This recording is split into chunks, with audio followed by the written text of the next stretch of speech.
Are you ready to light this puppy? Let's do it.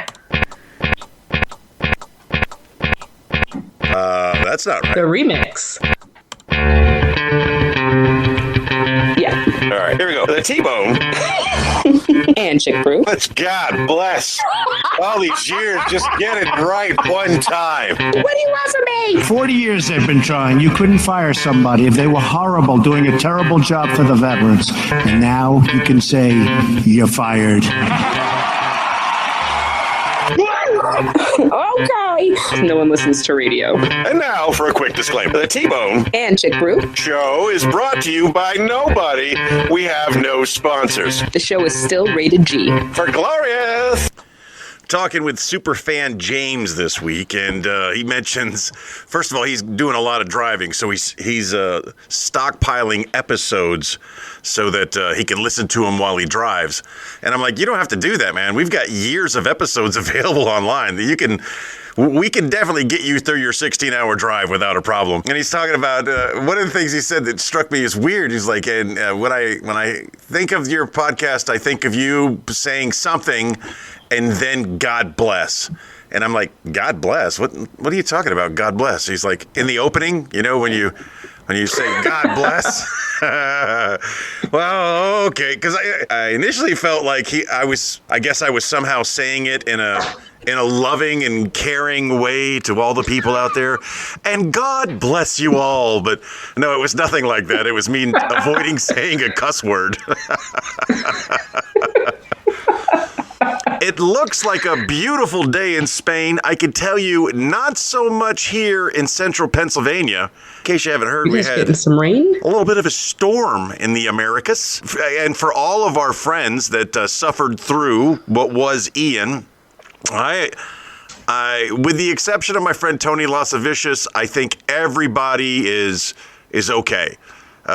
He is without power, but he's managing. I mean, they're okay. No structural damage, but they don't have power. Okay. But I have no idea. all of my friends, Two Bags Tommy, Christina and Ben, Linda over there. I'm not going to put all these names in this week's episode, but I'm just going to summarize them as all of my friends in Florida, Jackie and Dion and everybody else, and Ricky up there in South Carolina. It was funny because and Ron, who's down there in Sebastian. It was funny as the storm went to Tampa. I'm thinking of all the people I know in the Tampa area, the Shunkies, Mike, Rose, and Jen, and little Mike. And I'm just like, everywhere the storm goes, they're mentioning a city. And I know people in every one of these cities, from Tampa over to Orlando, to the East Coast, up to Daytona Beach, to St. Augustine, to, of course, Jacksonville, and then, family in Savannah, and they're all fine, and then up into Charleston, where I've got friends, into Sumter and Berkeley County. All of those areas, I got friends. So all of them, as far as I know, are fine, and I'm glad you guys weathered the storm. Hurricanes are really kind of fun. If you're well prepared. Oh, Beth, she's fine too, Bethany. If you're prepared for a hurricane, and your house is prepared to withstand high winds and some debris. I've been through several hurricanes. I've never evacuated for any.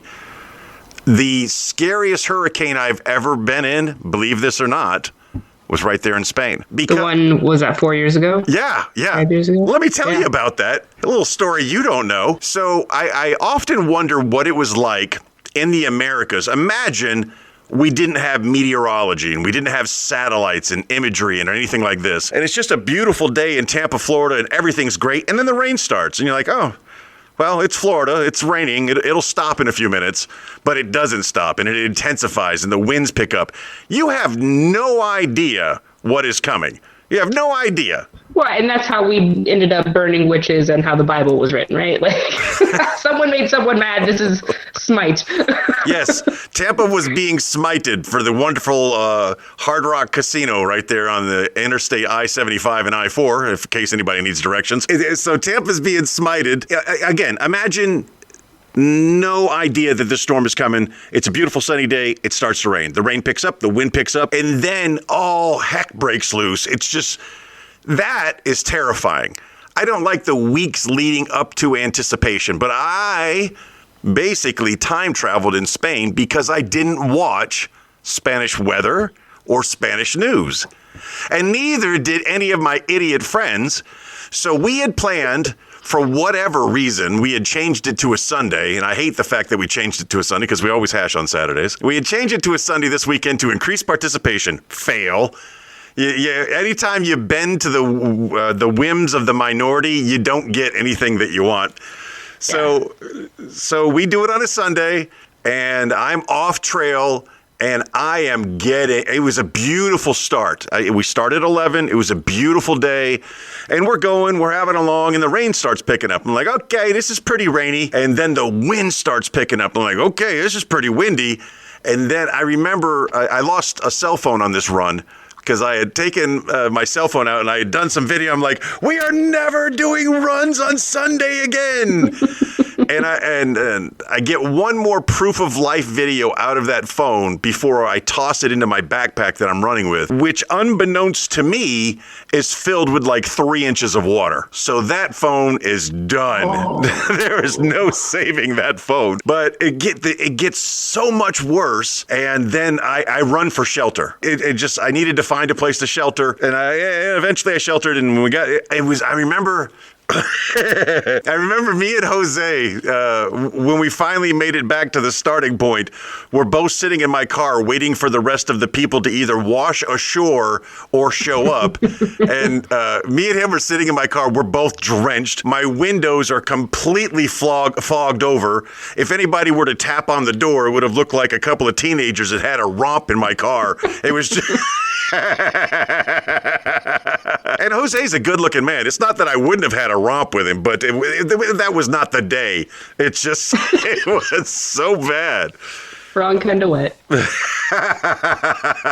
Have you ever found yourself in a weather phenomenon, being a Texas person? Yeah. You got the floods and you got the tornadoes. I think the worst one was actually in Wyoming. We were there for Frontier Days, 10-day world's largest rodeo shenanigans. We were super stoked because Motley Crue was playing that night, and it was beautiful. It looked like it does behind me. Blue skies, absolutely gorgeous. No wind, no clouds. And then out of nowhere, this breeze picks up. It's like... hail, golf ball sized hail and flooding. And it was punching holes in our tent. I'm pretty sure it broke my thumb, cracked the glass on our van. It was insane. And it hailed so much, so fast, even though it was like in the upper 80s that day. So much hail came down so fast. It looked like it had snowed. All of the ditches and all of the side streets were completely white, but it wasn't snow. It was straight up hail. It was insane. I've seen tornadoes full of fire. I've seen tornadoes full of ice. I've seen tornadoes full of water. I've seen regular tornadoes. I've driven all across America. And you say you don't even know what you've gotten into on some points.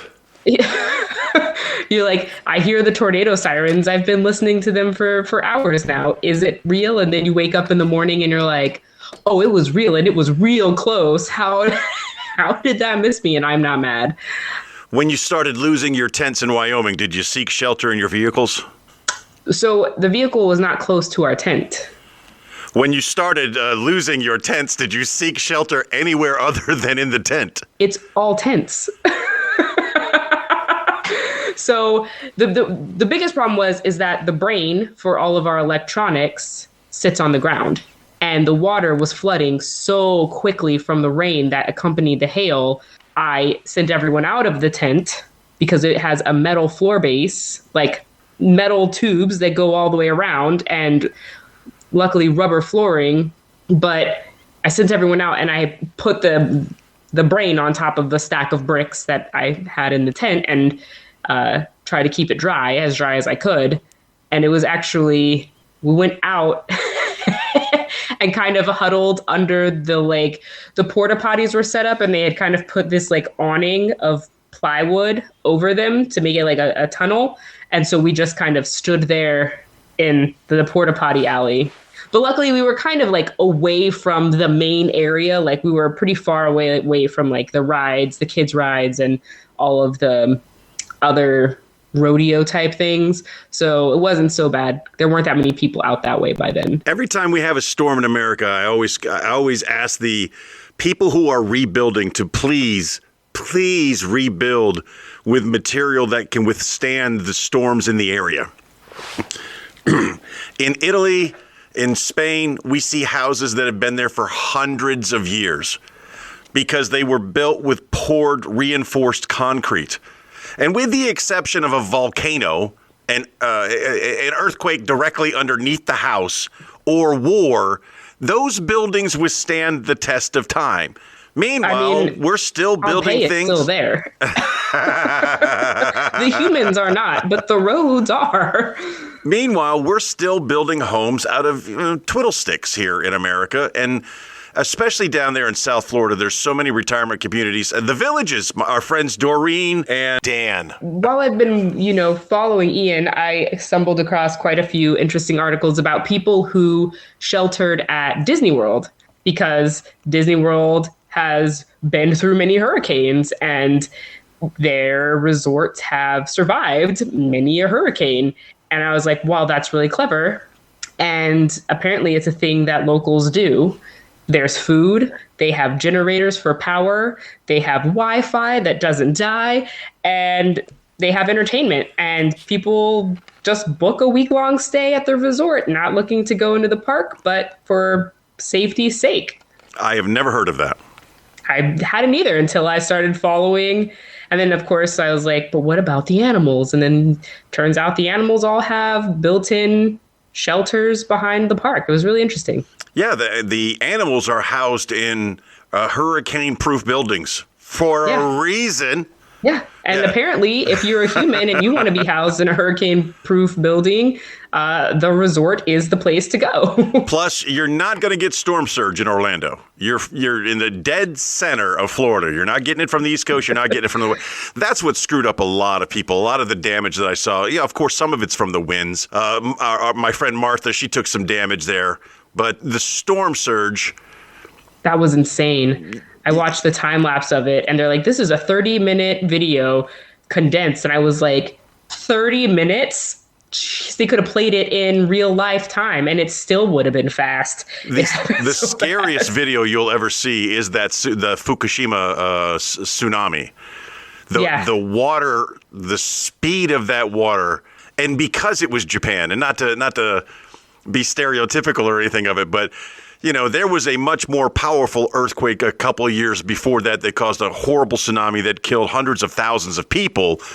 But the Japanese Fukushima tsunami was videoed so well because it's Japan and they have the best cameras.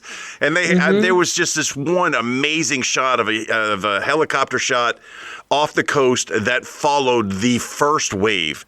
It followed it from miles out. It was beautiful. Of course, tsunamis are beautiful. That's what suckers so many people in.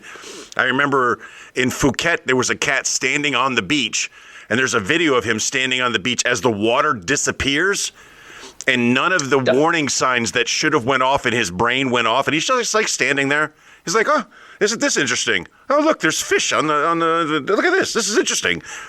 No, run. No, it's not interesting. You got to run, Jack. It's too late to run. You seek high ground. Something. I remember, what was the name of that, or what did they call that tsunami? Phuket was popular, but Archie. It was an Indonesian area where that tsunami occurred.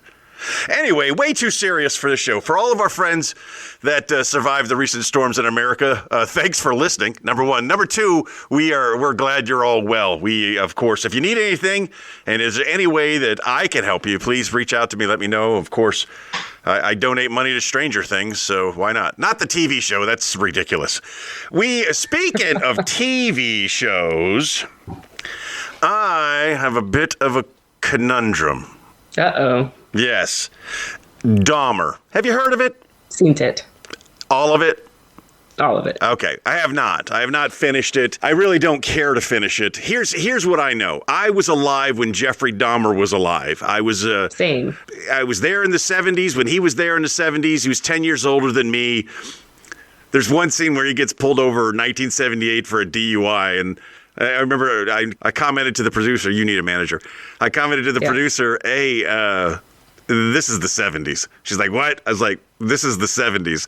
So the cops just yell at him, and he's drunk, and they just make him drive home. But the part of Dahmer I know. Crazy guy, murders a bunch of gay men in Wisconsin, eats them, keeps their bodies in the fridge, gets yelled at by a sister in a courtroom, goes to prison, and gets murdered by a broomstick. That's the Dahmer I know. Cannibalistic, murdering gay dude killed in prison. That's the entire story. One of my friends who's big into movies, I think it was Cal Varducci, said Niecy Nash does a great role in this movie. Oh my God, I love her.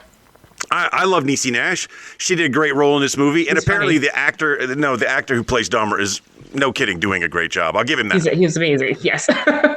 So, okay, I talked to the boss. The boss says, "Yeah, we'll look at it." We look at it. And the first episode tells you everything. He's there. Yeah. He doesn't kill his last victim. The victim gets to the cops. The cops come in. And finally, after so many murders, he's caught. And he goes to jail. And he dies in prison. I thought it was a one-off. I thought it was one show and it was done. And then episode 2. Okay, as I think we've made it to 4. And each and every episode includes a little bit of murder, but a whole lot of sympathy. Like, It did play like really, like he's drinking too much, and his dad is like, "You need to stop drinking," and his grandma, like, all these people are trying to take care of him, and you're like just kind of watching him spiral. And it does play kind of to a sympathetic tone. There were things that I loved about the show, mostly because of the people who were in the show rather than the show itself. Like, I thought a lot of the characters did a very good job at what they were doing, but the tone of it's like they're trying to humanize a mass murderer. Right. And I don't like that. I don't like that. And every time I watch another episode, all I'm doing is encouraging that. So I don't want to watch any more episodes. But the boss, she's vested now. Now she needs to see Jeffrey Dahmer at his kindest, at his gentlest. So she's going to watch the rest. And, well, I mean, I watched it in a day, so I didn't really feel like I lost out too much. If she watches it, then I can watch it, and my click doesn't count.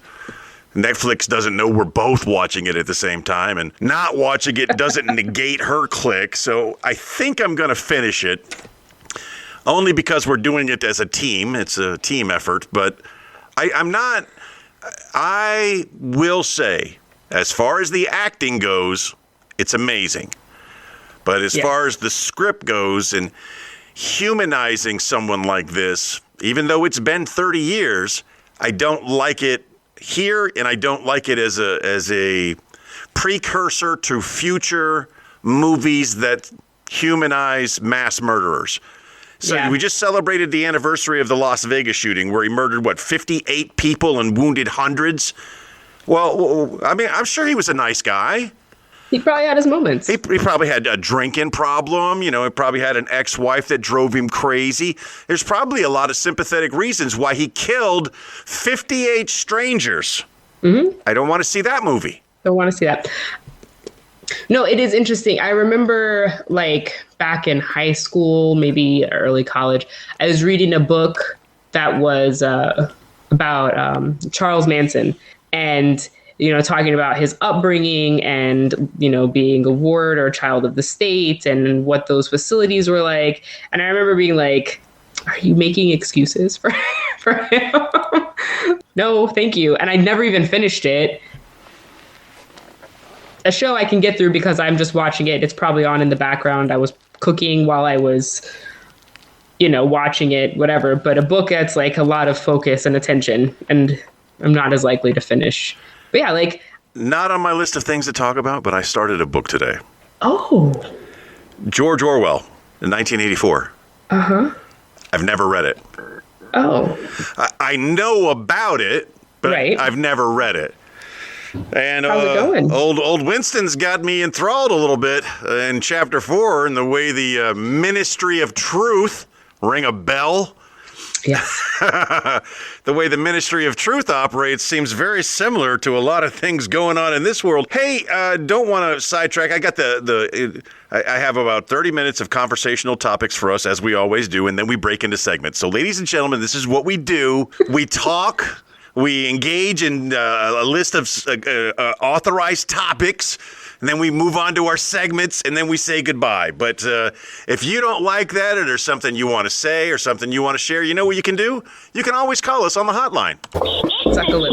the Shipwheel Hotline. You used to call me on my 904-385-3977. You used to It's the T-Bone and Shipwheel Hotline.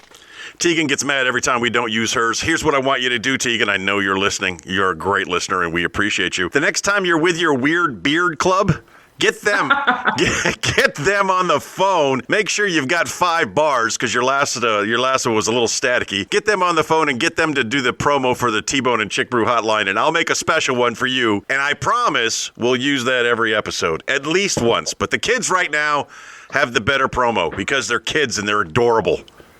And Superfan James, who you're always in competition with, and this is the number 1 Superfan of the week. Superfan James, he made those kids, so a little extra credit.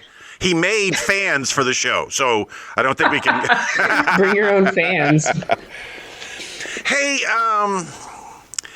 you're a chef, and do I want to save that for the food? I'm going to save it. I do have some things going on this week, though. Might be interesting and funny. Well, we'll talk about your things, and we'll talk about my things. So we'll both have something to talk about when we get to that segment.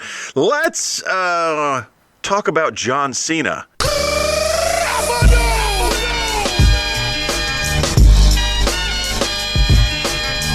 John Cena has recently set the Guinness Book of World Record for, can you guess what it might be? You know who John Cena is. I do. Is it for smelling what The Rock is cooking? Ah, yes. He is the smelliest of the smellers. No, he is not. That is not the answer. You want to take a second guess, just for fun? No, I have no idea. I don't keep up with wrestling very well.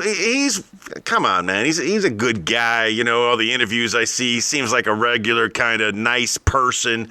I've never seen any Alec Baldwin traits in him. He always seems rather normal. Never. Yeah. Never shot someone on set? I never shot someone on set. 2 people on set. Yes. Too soon. Yeah. Okay. No, it's not. Never too soon. John Cena set the Guinness Book of World Records for granting the most Make-A-Wish wishes. He seems like that kind of guy. I mean, how do you dump on a guy that does that? I'm not dumping on him. Good on you, John Cena. So funny that you talk about Guinness Book of World Records, because that is part of my headlines today. That's how in tune and that we are. I haven't talked to you in what? 2 weeks. 2 weeks. And we're just that is a rolling. true statement, ladies and gentlemen. We do not talk except on the show. So what you see is genuine. And when we mind meld, and people have always said we make a good team. And that's why I keep you around, because we make a good Thanks. team. My problem with Make-A-Wish is, like all things of good intention, they eventually get spoiled, ruined, downplayed. So, I mean, what kind of wishes is John Cena granting in order to earn this record? I'm a dying little child, and I would just like to meet John Cena. Oh, okay.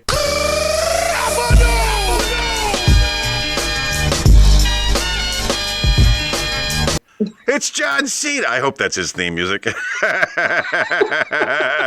Oh, look, it's John Cena here with a doll of himself and an 8x10 headshot that he signs for you that really won't matter in a month. Is that the kind of wish he's giving? Or is he like, Taking kids to the racetrack. Something. Taking them to WrestleMania, like a bunch of little dying children sitting in the front row of a bunch of dying little children sitting in the front row of a tables, ladders, and chairs match. While a cage, tables, ladders, and chairs, no disqualification match, blood everywhere. Oh yes, now that is a wish I could get behind. I just big baby for years would pose this question: what is the adult version of Make-A-Wish? So I'm sorry, you've been diagnosed. You've got a week to live, but here at the Make-A-Wish Foundation for Adults, we can make your wish come true. Now, it wouldn't, no, because everyone's wish would be like, hey, you know all those medical bills that I've got now? I just want those to go away so that my family's not burdened by my passing. Wow, you're right, man. Like, what is there left? There's nothing left. By the time a normal adult gets to that point, at that point, they're just like, I don't know, I need to die because I can't afford to keep living. My family will literally suffer for the rest of their eternity if I stay alive. Damian Robinson is a comedian here in Harrisburg who's originally from Brooklyn. They recently did an episode on their podcast called DNR. I don't know if that means do not resuscitate or Damian's middle initial is N, but it's the DNR podcast. Hopefully it means do not resuscitate. But they did a show recently about what happens when you find out you're terminal. What do you do? And Damian's responses were so scary to me. I'm not sure I want to be friends with Damian, because if he ever gets diagnosed as terminal, he's just going crazy, and I don't want to be collateral damage to that kind of craziness. Big Baby's Make-A-Wish adult dying wish was to go to the Players Ball, and I always thought that was an amazing wish. But you, Miss Practical, as always, point out what most people's adult wishes are now because we're adults. Yeah, can you pay my medical bills? So that I can stop working and enjoy my last 4 days sitting on the couch relaxing. I don't know. Make a wish for adults. It would have to be, this is the way you would have to frame that. To make that actually happen, you would have to be granting a wish for a loved one of an adult that is terminal. So, you know, as you're dying, you're being forced to go skydiving with your nephew or... Sounds terrible. It is. It is a terrible idea. You know, sometimes you have to put those things out there and see if they float. They did not. I have a storm icon. The eye of the storm is 354 miles away from me. We better hurry up before you lose Isn't Wi-Fi. that interesting? Hey, guess what? Buttercup. I made the largest purchase I've ever made on the internet. Did you finally get your doll?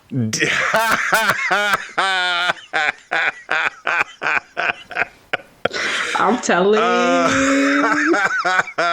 No, I did not finally get the $1,900 sex doll. It's more than that. You bought two? I bought a fleet of sex dolls. I just have them because they're really heavy. So, I mean, you don't want to carry them around the house. You just want to meet them where you're going, you know, instead of, I got 3 floors here. I just have one upstairs, one in the middle, you know. They're your carpool companions, you know, but instead of rotating them from each car, you just leave one in the other car.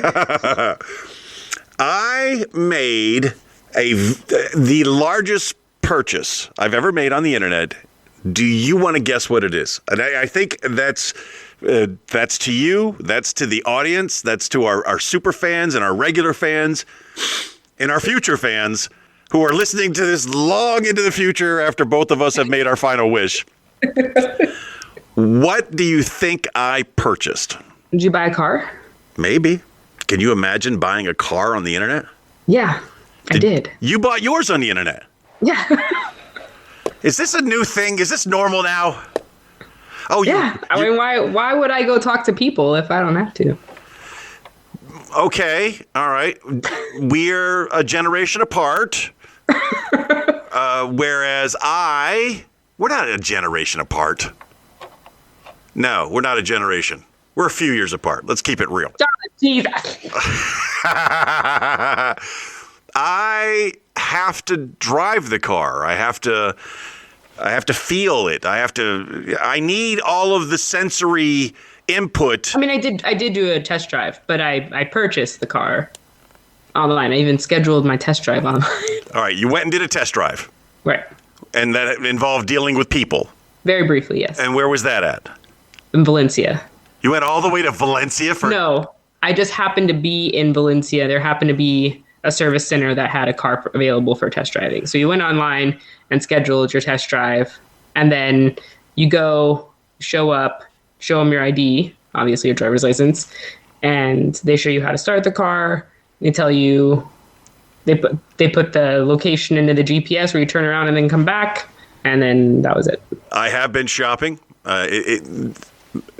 My friend Angelo Fischera, you know Angelo. I know him. He is a fellow Volvo owner and has warned me many times over that as Volvos age, be mindful. And my Volvo still looks beautiful and it still drives amazingly, but his lingering advice has always been in the back of my cerebrum. So I have less than 40,000 miles on it. It's 6 years old. It looks great. It drives great. The most money I'm going to get for it is right now. Yeah. So I started shopping. I went to the vehicle that I wanted. They didn't have any in stock. Right. It's a giant dealership, and they didn't have any models in stock. They had a used one that I liked, and I test drove, and it was amazing. But it didn't have adaptive cruise control. I know that's your favorite. And once you have adaptive cruise control, you don't go back. It's like, do you have any vehicles without anti-lock brakes, without airbags, and without seatbelts? Do you have any of those vehicles? Because that's Can what I get need. manual windows? So I'm not going backwards, especially when it's a much newer model and it costs a lot more. So I'm not doing that. So that was a missed opportunity, Land Rover. It breaks my heart. I want a Land Rover, but that's not happening. You've been wanting a Land Rover for a while. You know, I ended up buying the Volvo because Land Rover canceled their military sales program and I was ready to pull that trigger. But I always knew the fallback was going to be that. And surprisingly, has got an issue with stock also. And Everyone does. Also have an issue with new models or newer models not having adaptive cruise control. They don't have the chips. The one that had everything in it that I wanted was amazing, but it was brown. Brown! Just get it and get it wrapped. It was brown. No, I'm not getting a vehicle like that and then wrapping it. If I'm going to wrap a vehicle, it's going to be an old vehicle, something that needs wrapping, not a new one. Then you change it every 3 years. You're fine, and you don't have to change you don't have to change your insurance or your license or anything. Have you priced a wrap? Yeah. Oh, okay. What do they run it for in Spain? Because over here, Significantly less. really? Yeah. How much for a wrap? So there's a place that's over in Rhoda, and they do mostly commercial vehicles. Mm-hmm. But they're pricing in between like 1,500 euro. Oh no, it's 5 and up here. Yeah. Yeah, I'm not. You could do that. it yourself. Yeah, I could, but I could also put on window tint, and there's a whole bunch of bad decisions I could do myself. I mean, of course. So anyway, you've almost got time, right? When do you retire again? Then you got all the time to learn how to do I have this. to survive to retirement. We'll be talking about that soon. Yeah, I made the purchase, and I'll just leave it at that. When there is more to tell, there'll be a video accompanying it. Did I already give away the answer? I don't think I gave away the answer. You didn't say exactly what it was. Yeah, but I think I did. I think I gave it away. You're okay. Look, there's a lot of. You can cut this out. You can cut this out. I could, but why? There's a lot of hit podcasts out there that are about solving unsolved murders and proving innocent people, innocent people not guilty. Consider this your sleuthing exercise. Determine what my new vehicle is going to be, and when I show the video, maybe if you're right, you get a prize. What that prize is, don't know. Take you for a ride. Maybe I take you for a ride in the new ride. That could be it. I think it's time we spin. Wait, what are you doing this weekend? This? This? Yes. Guess what I'm doing this weekend? What are you doing this weekend? First of all, my in-laws are in town, which has been really fun. Uh-huh. And second, I am going to be heading over to Lisbon tomorrow evening Uh-huh. to go to a concert, a real concert. Again, I'm so excited to be going back to concerts. And who is this concert for? Backstreet's back, all right? Are you kidding? Yeah. All right, video or it didn't happen. She's going to go see the Backstreet Boys. But they're not really the Backstreet Boys, right? They're like a knockoff version of the Backstreet Boys now, right? No, they're all there. Who are the Backstreet Boys? A bunch of old white guys. Right. Justin Right. Timberlake, right? No, that's in sync. I don't know boy bands. Sorry, straight guy here. Inexcusable. You got kids.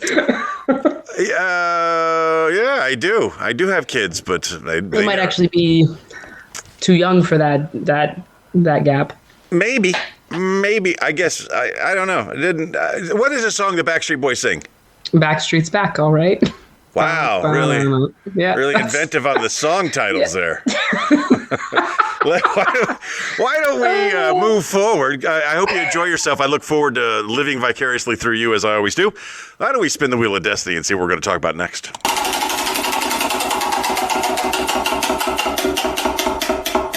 It's time to talk about cooking.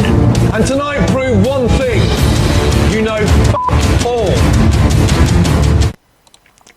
As you may or may not know, our friend Chick Brew there is a state certified registered doctoral champion of everything culinary. She's a graduate of the most famous of culinary schools, where she did her intern faster than any person has ever done her internmanship of the Culinary Institute of Culinary Specialists. She's certified, and she tells us things about food, and she teaches us things about food. What do you got going on in your food thing this week? I made rainbow croissants. I saw that. Those were so good. All right. Those were delicious. So you make the Dough. You make the dough. Yeah. You lay out the dough, and then you colored the dough. How did you make the rainbow? No, I did it like I didn't do the typical fold. Normally, to laminate dough, you would roll it out, put your butter, and then fold, and and I didn't do it that way. I did it kind of like I don't know. I got the technique from an Amish website. Like this lady who used to Those crazy Amish are at it again. Shares her cooking styles. So what she does is she actually makes a big disc, and then so she has her ball of dough, and then she cuts it into 12 to 16 pieces, and then she rolls each of those pieces into a disc, and then layers a layer of butter in between each of those discs, and then rolls it out. Okay. So I did it that way. And that way I was able to get each layer. So I did a red and then a white and then an orange and then a white. So everything was kind of like spread apart and it didn't get all mushy. So you did each layer of dough as a color. Right. Every other layer was a color. Right? Wow. 'Cause You should really consider starting to video some of your creations. That's really neat. And I know there's a whole bunch of people out there who would love to know how to do rainbow-colored croissants. they were delicioso. I made instead of the butter, I made a honey lemon butter to spread in between, and I whipped it so it was super spreadable. Next time though, I will say I will use more lemon zest. I don't think I used enough lemon zest. You have inspired me. I am ending this show today, and I'm going upstairs and I'm baking bread. It's a good day for bread. It is a great day for bread. It is a great day for clam chowder, oyster crackers, and fresh bread. Yeah, that sounds good. Oh, I'm coming over. That You got rain headed your way? You want Yes. to come over here? Well, then I don't I have get rain. there, and of course, it's not clam chowder weather. But we could have Tintos. Exactly. Lots of Tintos. Tell me this, my friend. Can fermented food go bad? Yeah. I think I agree with you, and I can tell you why. Let's try to put this in the least disgusting way possible. When I say number 2, we all know what I'm talking about. I went number 2 21 times in a 24-hour period. You are looking thin. No, I was kidding. 20 of those times, I did my number 2 where you're supposed to. Number 21, I was not so lucky. Oh, no. Yeah. And the only thing I can think that it may have been is this kimchi that I bought from the Korean grocery. That was delicious. Amazing. I loved it. It was tasty and delicious. And so if it's a fermented food, like kimchi has probiotics in it, right? Just like sauerkraut and kombucha and all that other stuff. Right. So it may not have been that the kimchi was bad. It could have been that the bacteria and the base for that upset your gut balance. Doesn't mean that it was bad. I had been eating, a couple of bitefuls every day at lunch. I got a big tub. I don't like that they're in plastic now. I felt more safe when they were in glass, but they're in plastic. So I take a couple of bites out of it. I seal it back up, put it in the fridge. The wife made me take it out of the house because it was starting to smell up the house because it's in plastic and not in glass. So I take it to the office. And unbeknownst to me, everybody else in the office is smelling it. I'm just smelling the aroma of kimchi, and everyone else is like, oh, God, what is that smell? And I'm a number 2 once a day kind of person. And on Wednesday, strangely, right as I was getting ready to get off of work, I'm like, blah, blah, blah, blah. I was like, oh, no. I can make it. I can make it home. Blah, blah, blah, blah. No, you can't. No, you can't. So I race into the area. I do the number 2. I get home immediately, number 2 again. Now, this is a couple hours after I ate my kimchi for lunch. She made me dinner. I try to eat the dinner. I can't even finish the dinner. I'm like, I don't feel good. I got the chills. I'm not feeling good. I need to go lay down. Oh, that is not. Yeah, that's not. I had a post. I don't know what's going on with Facebook. Normally, when I type something, I start getting reactions. 1 or 2 here, but normally within 24 hours, I've gone through everybody's feed, and I've got about the appropriate number of reactions that I expect. So I drafted up this beautiful breaking up letter to make it appear as if it was something way much bigger than it was, but it was just me breaking up with kimchi. And no one responded for 24 hours. And then 24 hours, I got 1 laugh. And then 10 hours later, I got 2 laughs. You were literally dying out of your butt. Well, they don't know that. Even you haven't seen it. It hasn't even crossed into your feed yet, the breakup. I don't know what's going on. All that discomfort for nothing. Right? I don't know what's going on with the Facebook. And when people's... I will say that you will eat things that I would never eat. I feel like maybe you should follow the instincts of those around you when they are like, this smells.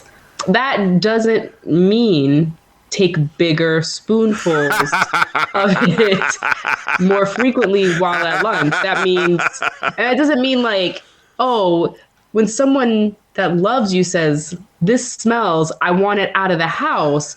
That doesn't mean I should take this to my office because and continue to eat spoonfuls of it. No, that means throw it away. No, and kimchi has an aroma to it that a lot of people find offensive, but it's just aroma.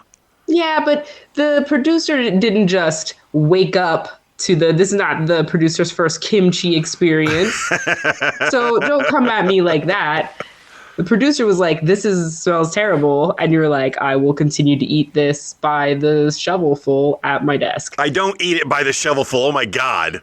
You know what you should do? And you know what, though? Maybe you need to get a kimchi, a glass that is just for your kimchi so it's less likely to build up bacteria in the plastic. I have an ongi, a modern day ongi, which is double layered and it's insulated and it does a great job. But I didn't feel like getting it out. But it doesn't matter at this point because I'm done. Never again. I'm done. As I get older, I just have to start making better decisions and maybe experimenting with food, experimenting with exotic foods or potentially deadly foods, or maybe just Korean food. The last two things that have tried to kill me have both been Korean. One of them made it my hand, so I own some of that. And the other one was, how long did you have the kimchi? a couple in of plastic? weeks. Yeah, that's a while. But it's fermented. I mean, it's not supposed to go bad because it's already been gone bad through process. I mean, but was it like, did it get warm and then cooled back down? No, I took it out of a fridge. I took it to a fridge, and the only time, transportation, that's it.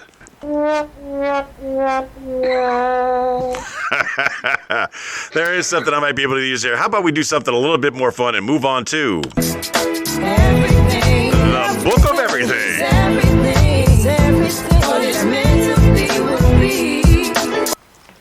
There are a bunch of crazy, crazy facts out there. Last night on Jeopardy, this is not from the Book of Everything. This is from the brain of T-Bone. Last night on Jeopardy, they referenced the assassination of Archduke Franz Ferdinand in Sarajevo, and they actually referenced the assassin Gavrilo Princip. And most people don't know who Gavrilo Princip is, and I'm going to share this with you because this is just I always wanted to be on Drunk History, but I always wanted to be like I tried to get a hold of Derek Waters and do a Drunk History European version, and I had two great stories that I was going to use as a drunk retelling the stories. One is the murder and assassination of Archduke Franz Ferdinand, and the other is from the halls of Montezuma to the shores of Tripoli. Spoiler alert, they never made it to the shores of Tripoli. They never even made it past Benghazi. It's a hilarious story if you knew the details. Back to the assassination in Sarajevo. Franz Duke Ferdinand and his wife Sophia, they're in a little motorcade there. They're traversing the streets. Unbeknownst to them, there are murderers all over. There's a whole bunch of people waiting for the opportunity to kill him. And one after the other, the assassins either fail or chicken out. They go to blow him up. They don't blow him up. They go to shoot him. They miss him. Another guy goes to shoot him and that guy fails. I have this story much better down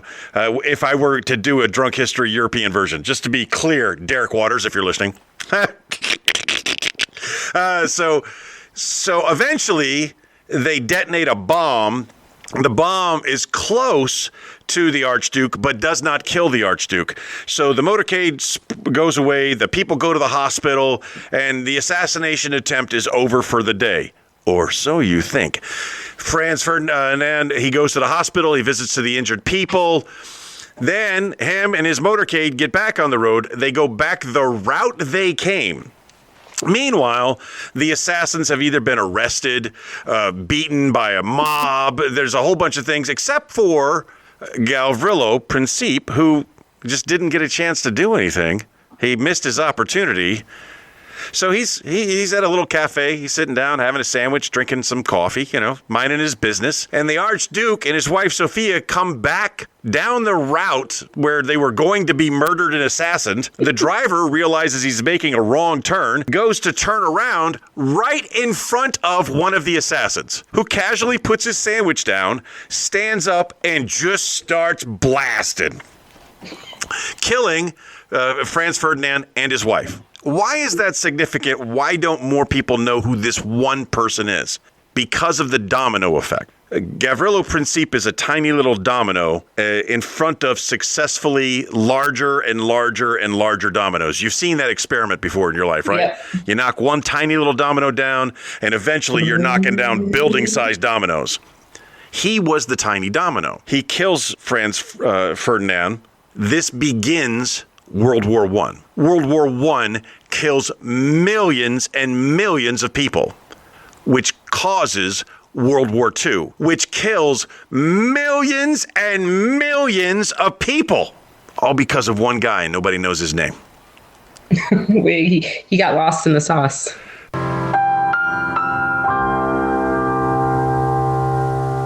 All right. I'm sorry. That's an actual piece of real history. Derek Waters, I'm still available for booking. Remember, to the shores of Tripoli or Archduke Franz Ferdinand, either one of those stories I'm willing to do for you. And I'll do it right. but you're going to owe a lot in alcohol because it takes a lot to get this boy tanked. Moving on to the book of everything. What we do every week is we take two crazy, actual, true facts from the book of everything, and we share them with you so that you can be the smart person in the room about something that nobody else knows. We're on page 125. Cocks don't have cocks. In 97% of bird species, the males do not have penises. Womp, womp, womp. I have so many questions. In 97% of bird species, the males don't have penises. Which ones do? Should be a short list. I know a duck does. I've seen a duck penis. They do. Yeah. Those are the corkscrew ones, The corkscrew, right? yeah. I don't know. I'm going to be looking at birds a lot differently now. Yeah. Ranger, go kill the birds. You got a cardinal that visits you, and, people always assume that's a dead relative when a cardinal visits and come here, let's take a look. Interesting. How do they fertilize eggs then? I don't know. I don't either. No. Okay. Here's one. This is something from the Book of Everything that I may have previously read, but I did know this. I have read the Book of Everything before I started sharing the Book of Everything with everyone else. The former American TV sex therapist, Dr. Ruth Westheimer, she's no longer with us, bless her heart. Rest in power. Did you pull a muscle? American TV sex therapist Dr. Ruth Westheimer trained as an Israeli sniper. Really? That is a true statement. And she was a tiny little woman, but she was a tiny little dirty lady that talked about sex. I remember her. I remember her show. She holds nothing back. That's what you need. You need an old yenta telling you how to make the best sex moves. It's funny because we were talking about this the other day. It's interesting because I feel like it's like our generation, maybe like a little bit older than me, maybe not as old as you, but like that's always up in arms about like movies and shows that are on TV. And I'm like, I'm pretty sure when we were kids, we all walked around singing Let's Talk About Sex, literally anything on the R&B station, and it was never an issue. It came on the radio. It was on at the commissary, on base, played on AFN. I also grew up on military bases, and no one batted an eye. I don't know why, but I recently had Alexa play some old 90s R&B that I remember singing a lot of. Turns out, Boys to Men, they wrote some really wimpy lyrics. Yeah, but meanwhile, SWV was just putting it all out there. Sisters with voices. Wasn't she one? Didn't she go on to be on a series, on a season of Survivor? Like one of the SWV one girls? One of them you did, yeah. No, But oh my gosh, so many songs. And we were talking about the other day, and I was like, yeah, just still walk around singing these songs. And now I'm listening to it again. I'm like, oh my gosh. And no one said anything. I saw a comedian recently do a bit on Annie, Are You Okay? And it was very funny because the lyrics are quite disturbing. And then as I had that fresh in my memory, I listened to this song by Boyz II Men, and I'm like, wow, that is not the masculine way to handle her cheating on you at all. That is... Boyz II Men, though, is like the Care Bears of 90s R&B, right? Because I went back and I've watched so many shows as an adult and been like, oh my God, this is filthy. Secretly filthy, but not the Care Bears. It doesn't matter. You could put your mind into straight subway gutter mode, and the Care Bears is still wholesome. Rocky and Bullwinkle were notoriously made for adults and children. There were so many sexual innuendos in those commercial cartoons. Shrek, literally every cartoon, with the exception of the Care Bears. The Care Bears, which I never watched ever. Well, ever. You've missed out because the Care Bears Alice in Wonderland is amazing. I said what I said. So. There's late 80s version of R&B where there's Oran Juice Jones, the way he handled his woman cheating on him. And then there's the 90s R&B where it's like, it's okay, you know, I just want to be with you. What? So I'm gonna do something with this. It's formulating in my head. It's not there yet, but it is. So we learned a lot of good things today. But nowadays R&B, no one's cheating on anyone because everyone's poly. That's so dumb. Dumb. I said it to make you mad. With the beat. We've done. We have done the book of everything. We've done talk about cooking. And I think the only thing we got left in our regular segments that people look out for so much is...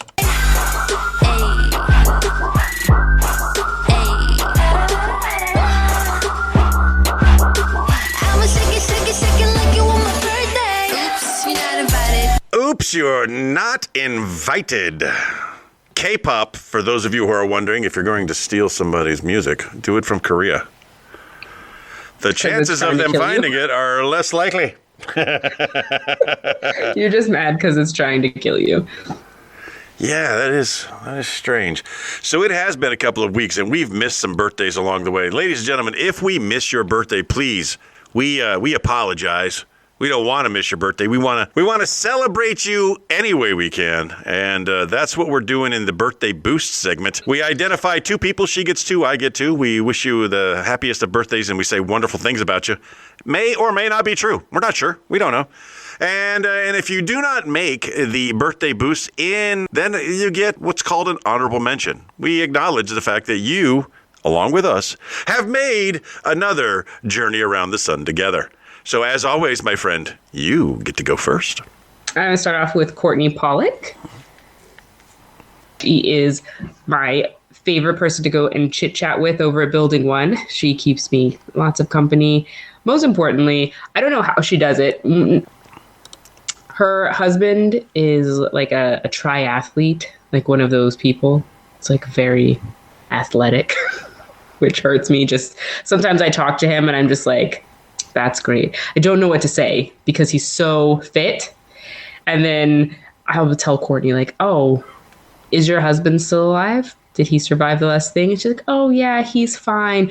I ate cake the whole time we were there. And I'm like, you're a real person and I love you for it. And I appreciate her because, you know, they go while he sports and exercises, while he pays to exercise with other people, she enjoys cake, and I like that. I like people that do that. She likes cake. So happy cake day to Courtney. All right, I'm going to give my birthday boost to the one and the only Mr. Stacey Morgan. So Stacey is a friend of mine that I got to meet. He's a former Navy guy. He was a friend of mine that I got to meet in Rhoda. And Mother Knows Best is another nom de plume he may have. We had a blast together, and then he went to Bahrain and had a heart attack, which I later found out was one of many heart attacks.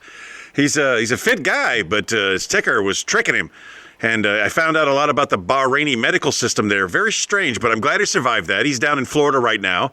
And him and his beautiful wife report that they are doing well after the recent storm.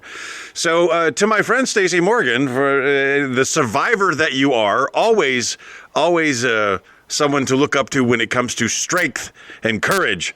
I wish you nothing but the best and continued strength and courage to my friend Stacey Morgan. My second one is Brianna Dunway. The first few months I knew Brianna, we were not friends. That sounds like a trend with you.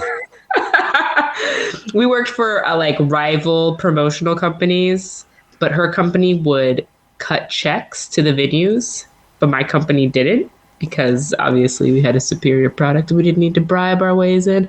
But ultimately, she ended up coming and working with me later on, and she has one of those laughs that is so big and loud, and her whole body is the laugh. I like her. Yes, we went and saw. It was during Fantastic Fest, which is a movie festival in Austin, and we went and saw quite a few movies after work while it was happening, and we went and saw The Whackness. and which is a great film. Love it. Hilarious. Lots of good stuff there. But we were in the front row. We got there late, obviously, like right as it was starting. We ordered all this food and beers, and we're having the best time. And people kept shushing her because of her laugh, because there are all these serious film festival people. The director was in the audience, and he paid our tab and came and said, "I'm so glad you enjoyed the movie. It was so refreshing to hear someone just appreciate." There was like great jokes in there, like 90210 jokes. The movie was like from the mid 2000s, early 2000s, but it was like shot in like a 1980s style. People had pagers, it was just, there were some great jokes in there that were, and it was so funny because it was so nice to just have someone appreciate the movie and just be in the moment. Yeah, when I make something that I think is funny and people laugh, I really appreciate that. I know how crazy that sounds. So I can understand 100% where the director was coming from, and I would have bought your doggone tickets too. My second birthday boost goes to the one and only Derek Martin. Now, I'm going to tell you, Derek probably doesn't like me very much, and that's sad. We worked together in Sigonella many, many years ago, and we really haven't talked a lot since. But when we were together, I could make him laugh a lot.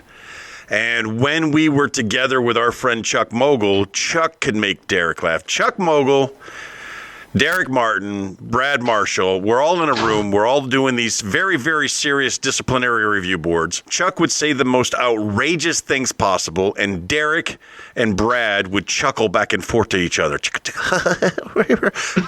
And I maintained a straight face, and I would always say, "This is serious. Knock it off. This is serious." It was hard for me to do because I like to laugh just as much, but him and Brad would be the Chuckle Brothers, and they would always chuckle at a DRB at the funny things that Chuck would say. So they were the Chuckle Brothers, and Chuck was making the jokes. This is a DRB. It's very serious. Knock it off. Until one day, Chuck said something that I will never forget, and it was so funny that me and the Chuckle Brothers all had to leave the room. It was just the funniest thing I've ever heard at a disciplinary review board. And because of that shared experience together, Derek Martin, whether you like it or not, you will always be my friend, and I will always have much love for you. And he went on to do great things in the Navy, and he became an officer, and he went very far in the Navy. I believe he's about to retire. Out of the blue, I'm just going to wish him a happy birthday today and see how he responds to that. He's never listened to the show. I'm sure of it. If he ever does listen to the show, he's going to hear this piece and go, "Wow, I guess Tony loves me," because I do. I do love you. That's what I say. How about into your honorable mentions sections?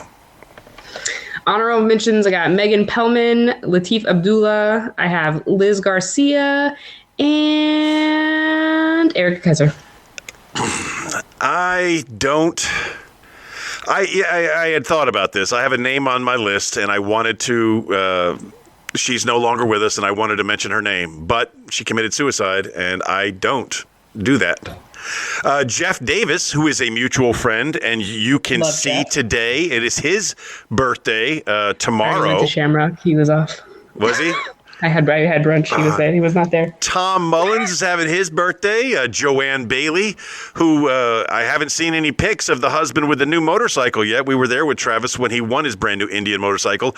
Dan Meehan, he's there in Rhoda right now. Tim Reinhart.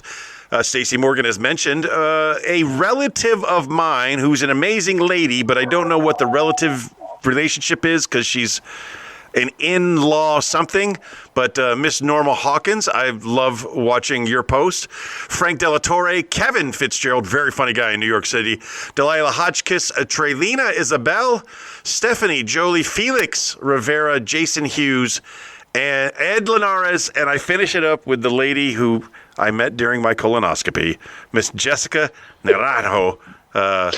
Happy birthday to all of you. It is so fun being able to finish each show every week by just talking briefly about a lot of our friends, even if it's nothing more than just saying your name. So happy birthday to all of you. Twist and shout, shake it up, baby. I don't know. I think we went way over time. And I know I'll chop some of it up, so we're minute 15. We'll be fine. All right, ladies and gentlemen, I remind you today, as I remind you every day, be the best person that you can be. And if you were a great person today, be an even better person tomorrow. And don't forget that you are loved. Thank you for listening to T-Bone and Chick Brew. If you enjoyed that show, you should check out the Darrell McClain Show, independent media that won't reinforce tribalism. We have one planet and nobody's leaving, so let's reason together. You can find the Darrell McClain Show at the same place you actually listen to this show. Give it a shot. Now, here's something you didn't know. Apparently, after one episode, we talked after D closed us out, and one of our superfans identified the fact that we basically do a post-credits thing every once in a while. So from this day forward, if you've listened to D close out the show, we're going to give you a post-credits thing. Today's post-credits thing is what you need to know. 97% of resolutions that are started on the fiscal year are actually followed through. There you go. It's a made-up statistic, but it's a made-up statistic just for you that listened beyond the end of the show. Ha ha ha ha!